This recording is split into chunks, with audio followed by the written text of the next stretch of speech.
hi there, it's me, Uncle Randy, and welcome back to Stayin' Indoors with me, Uncle Randy. Now, I understand the last episode was moderately successful and it burgeoned some interest in you folks from some more answers from me. So my nephew back in the big city, he compiled them and he faxed them over to me on his new fax machine. Now, I'm not familiar with the new technology, but he appears to have generated some sheets of questions for me, which I'll forthwith go through and answer to the best of my ability. Bill Mullins asks, is a large case Stockman a good knife? Do you have any tips for grooming with the old Buck 110? Well, the large case Stockman is certainly a good knife. For your wife, maybe, assuming she's a real estate agent who drives a small Japanese convertible.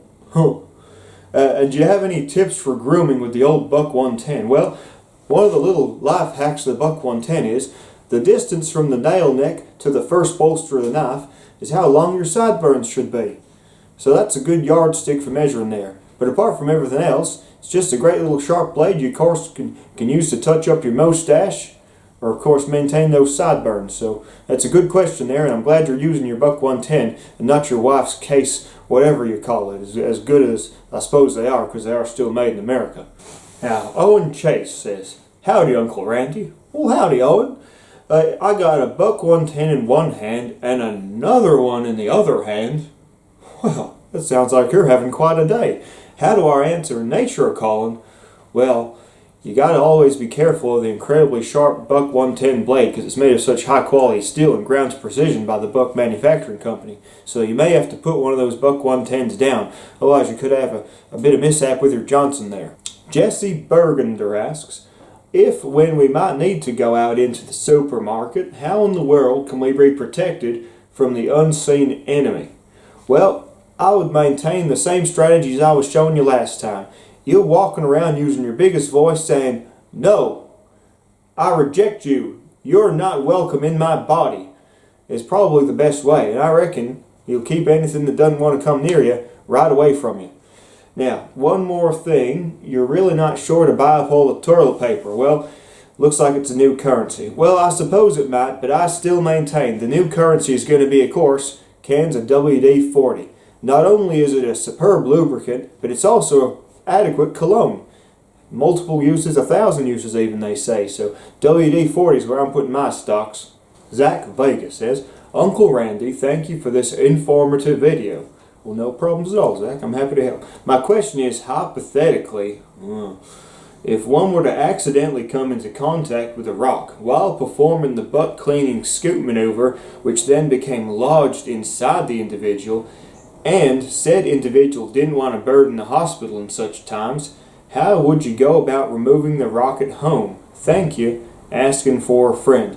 Now the trick here is to inspect the soil first for rocks. And if there is rocks, do not persist. But if there's rocks and you absolutely must, you make sure all those rocks have flared bases. If you do find yourself in the uncomfortable position of having to present to the emergency room, there's no point ever telling him that you were doing some other thing, like you were standing up on a ladder and doing a light bulb and you fell down and the rock just happened. You tell him exactly what you're doing and you got to give him the full picture. However, I understand the necessity to avoid hospitals at this time, so what you could do is turn to your Buck 110. Of course, the Buck 110, without the blade showing, you might want to wrap the blade up in some cardboard or something, or some insulating plastic wrap or something similar.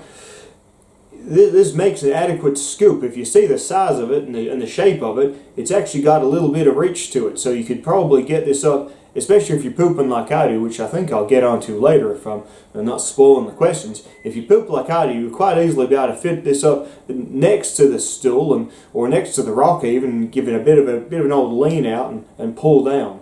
The curved handle of the Buck 110 has many advantages, and this might just be one of the unpublicized ones. I've been asking Buck to put it on their website, but they keep ignoring my telegrams. H. Day asks, what age do you think it's appropriate for a young lady to go out with a young man to a dance? 21 years old, 24 years old, or best just to devote her life to charitable service because dance is the work of the devil? Well, this reminds me about how I met my wife, Mrs. Uncle Randy. We were both at a dance together and we were 21 years old, but we were also doing charitable service at the dance. And by charitable service, I mean, of course, holding up signs telling the young people not to reproduce until they were married. Of course, our eyes met across the room. We went back outside, and we got married quick, smart, and reproduced in the same evening. Lucky it was in Las Vegas. Infinite Enzo asks, Uncle Randy, what's the best way to get my immune system into fighting shape? That's a good question there, Infinite Enzo. Now, I have one simple tip. I treat my body like I treat my John Deere S690 combine harvester, and that of course is with lots of oil. Now, I have a quick swig of this oil every day. It's a two-stroke oil. I figure you get that engine running, you got to get this engine running as well. Now, I choose this one because green is the favorite of the three colors I can still see. Now, of course, even though I thought it was quite simple advice, it spurred some questions showing my anti-toilet paper wiping technique in the last video. So I got two ones that I'll follow up on, one from Joshua and one from Nature Bats Last.